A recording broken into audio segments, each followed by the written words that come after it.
اس میں سابق صدر سپریم کورٹ بار ایسوسی ایشن پاکستان تحریک انصاف کے وکیل رہنما سینیٹر حامد خان صاحب نے بھی جوائن کیا ہے. السلام علیکم حامد خان صاحب, بہت بہت شکریہ آپ کے وقت کے لیے. سر سب سے پہلے تو آج جسٹس یحییٰ افریدی نے جو غیر رسمی گفتگو کی ہے اس میں انہوں نے جوڈیشل کمیشن اجلاس ججز کے ایلیویشن کو ڈیفینڈ کیا ہے. پھر جسٹس محسن اختر کیانی کے جو ریمارکس تھے ان کو رسپونڈ اسپیکر نیشنل اسمبلی سردار ایاز صادق صاحب نے کیا. یعنی دونوں طرف سے جو اس کے اوپر نہ صرف وضاحت سامنے آ رہی ہے بلکہ وہ اس کو ڈیفینڈ کر رہے ہیں, اس پہ جو اپنا ایک موقف رکھتے ہیں, رائے رکھتے ہیں. تو آپ چیزوں کو جس طریقے سے ایوالو ہو رہی ہیں, یہ ڈیولپنگ سٹوری ہے, کیسے ڈیولپ ہوتے ہوئے دیکھ رہے ہیں؟ یہ ایک بڑا افسوسناک کوشش ہے عدلیہ کو بھی اپنے ماتحت کر دیا جائے اور جو وہ چاہیں وہی عدلیہ سے فیصلے حاصل کر سکیں.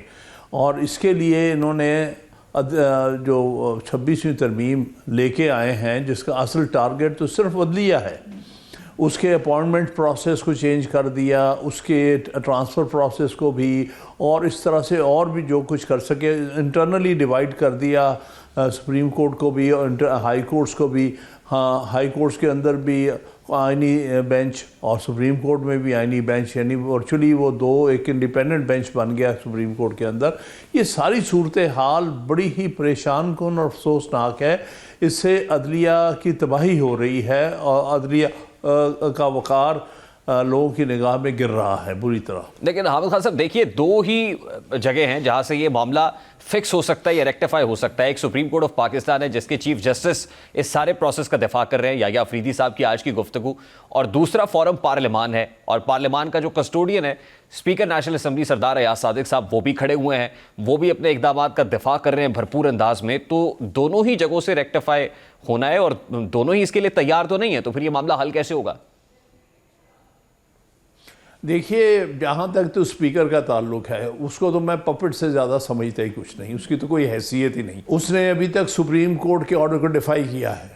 سپریم کورٹ نے آرڈر دیا تھا کہ اسپیشل بینچ جو ہے اسپیشل سیٹس جو ہیں وہ دی جائیں عدالت, وہ پارٹیز کو دی جائیں. 12 جولائی کا فیصلہ ہے, اس پر اس نے عمل درآمد نہیں کیا. میرے نزدیک تو اس کو کنٹیمپٹ آف کورٹ پر سزا ملنی چاہیے. اس کی میرے نزدیک تو وہ شخص جو ہے آئین کی بھی بہت دھجیاں بکھیر رہا ہے. جہاں تک آگے دوسرے چیف جسٹس صاحب کی بات آ رہی ہے, پہلی تو بات یہ ہے کہ انہوں نے بہت مایوس کیا ہے. پہلے تو ان کی کچھ شہرت بہتر تھی, لیکن ان کو out of turn chief justice بنایا گیا 26ویں ترمیم کو استعمال کرتے ہوئے, ورنہ یہ بات سیٹل ہو چکی تھی کہ آئندہ سے چیف جسٹس جو ہوگا وہی ہوگا جو سینئر موسٹ جج ہوگا. اس حیثیت میں تو منصور علی شاہ ہی تھے جن کو چیف جسٹس بننا تھا.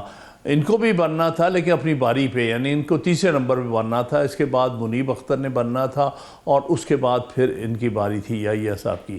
لیکن یحییٰ صاحب اس وقت آفس کے چکر میں یہ اپنے جو ہے اصولوں کو انہوں نے قربان کر دیا. جو اقدامات کیے جا رہے ہیں, جس طرح کی تقرریاں کی جا رہی ہیں 26ویں ترمیم کے تحت, یہ ساری عدلیہ کے لیے بہت نقصان دہ اور ایونچولی تو قوم کے لیے نقصان دہ ہے. دیکھیں عدلیہ تو کسٹوڈین ہے آئین کی, عدلیہ کسٹوڈین ہے لوگوں کے بنیادی حقوق کی.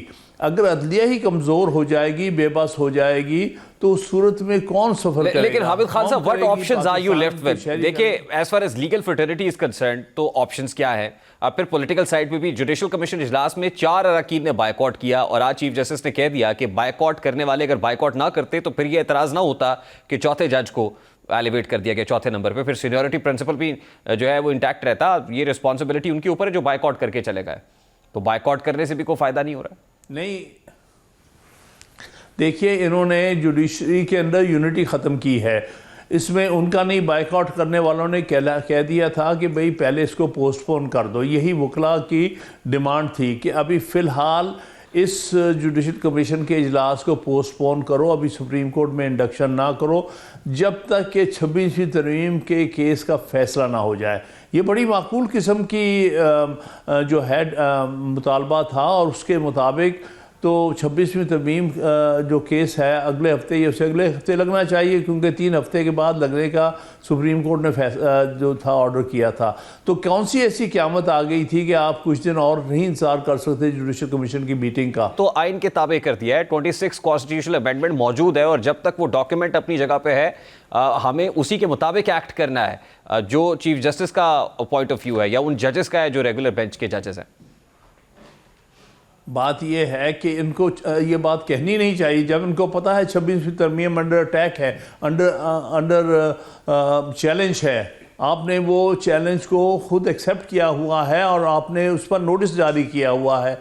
اب جب کہ فیصلہ ہونا باقی ہے، جب ایک معاملہ انڈر ڈسپیوٹ ہے، اس کا سہارا لیتے ہوئے اس ڈاکومنٹ کا، جو کہ ڈسپیوٹڈ ڈاکومنٹ ہے سارے ملک میں، اس کا آپ سہارا لے رہے ہیں، بڑے افسوس کی بات ہے۔ ان کو تو اس بات کی سمجھ ہے، کوئی اور عام آدمی کہے کہ جی 26ویں ترمیم ہوگی تو پابند ہے، پابند تو اب تب ہے اگر اس کے اوپر ابھی فائنل فیصلہ ہو چکا ہو۔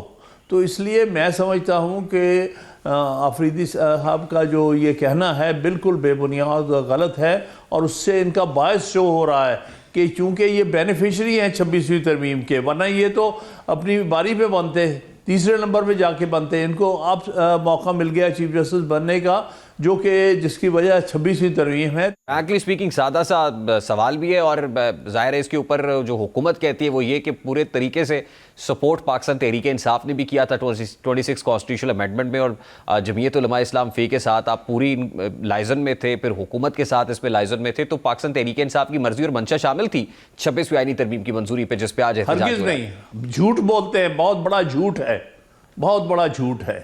اس میں تحریک انصاف نے پوری طرح اپوزیشن کی، سینٹ میں میں نے اس کے خلاف ووٹ ڈالا ہوا، علی ظفر نے ڈالا ہوا، ہم سب نے ڈالا اس کے خلاف۔ اس طرح سے تھرو آؤٹ نیگوسیشن ہم اگر کی ہے جے یو آئی سے، تو اسی بات پر کی ہے کہ بھئی 26ویں ترمیم نہیں پاس ہونی چاہیے، اس سے عدلیہ کی بربادی ہو جائے گی، آئین تباہ ہو جائے گا۔ تو یہ کیسے کہہ سکتے ہیں؟ پی ٹی آئی اس میں شامل ہے، پی ٹی آئی سخت مخالف ہے اس ترمیم کی، کیونکہ اس ترمیم سے قومی نقصان پہنچا ہے۔ اس میں صرف مسئلہ کسی ایک پارٹی کا نہیں ہے، بھائی ہم کوئی ایک سیاسی پارٹی کے انداز سے نہیں بات کر رہے ہیں، ہم کہہ رہے ہیں کہ اگر ملک کا ایک بہت بڑا ستون جس کو ہم عدلیہ کہتے ہیں وہ تباہ ہو جاتا ہے تو اس کا نقصان تو قوم کو ہوتا ہے، اس کا ایک سیاسی جماعت کو تو نقصان نہیں۔ اور یہ لوگ جو ہیں انہوں نے جو کچھ بھی کیا ہے، یہ امینڈمنٹ جو ہے کسی اور کے کہنے پر ہوئی ہے، کیونکہ اس کے بارے میں تو کسی کو بتایا بھی نہیں گیا، نہ اس کا مسودہ عام کیا گیا، نہ لوگوں سے رائے لی گئی، نہ لیگل فرٹرنیٹی سے پوچھا گیا کہ آیا یہ امینڈمنٹ مناسب ہے کہ نہیں۔ بغیر اس کے رات کے اندھیرے میں لوگوں کو اٹھا کے لایا گیا ہے، ہمارے سامنے کسی کو ویل چیئر پہ اٹھا کے لے کے آئے، کسی عورت کے بیٹے کو اٹھایا ہوا تھا، اس کو مجبور کر کے اس سے ووٹ ڈلوایا گیا، ورنہ تو ان کے نمبر بھی پورے نہیں ہوتے تھے۔ ہمارے پی ٹی آئی کے 5 جو ممبر نیشنل اسمبلی تھے، ان کو پارٹی کے فیصلے کے، پارٹی کے ہدایت کے برعکس ان سے ووٹ ڈلوایا گیا اس کے لیے، حامد خان جس کے لیے ہم نے سر لاسٹلی دیکھیے ہوا۔ جوڈیشل کمیشن کے اندر جو کمپوزیشن ہے وہاں بھی معاملہ اب عددی اکثریت پہ آ گیا ہے، اور پارلیمان کے اندر تو میٹر ہی عددی اکثریت کا ہے، تو دونوں جگہوں کے اوپر اب اس معاملے کا فکس کیا ہے؟ آپ کے پاس آپشنز کیا بچے؟ آپشن یہی ہے کہ اس میں پوری سپریم کورٹ بیٹھے، وہ سپریم کورٹ جو کہ 26ویں ترمیم کے وقت تھی، یہ جو نئے بھرتی کیے ہیں ان کو نہیں، وہ بیٹھ کے یہ فیصلہ کریں کہ آیا 26ویں ترمیم جائز ہے کہ نہیں۔ اور آپ کو ایسا ہوتا ہوا نظر آ رہا ہے؟ چیف جسٹس آف پاکستان تو خود اس کو ڈیفینڈ کر رہا ہے، آپ کو یہ کون بٹھائے گا، کون کرے گا؟ سر دیکھیے وہ بینچ بنے گا، اگر یہ نہیں بیٹھنا چاہتے مت بیٹھ، باقی 15 جج فیصلہ کر لیں۔ بہت بہت شکریہ حامد خان صاحب ہمارے ساتھ موجود تھے۔ بھی ایک بریک لیں گے، اور بریک کے بعد جب واپس آئیں گے تو امریکی صدر ڈونلڈ ٹرمپ کے فلسطین کے حوالے سے سخت اقدامات پر بات کریں گے اس بریک کے بعد۔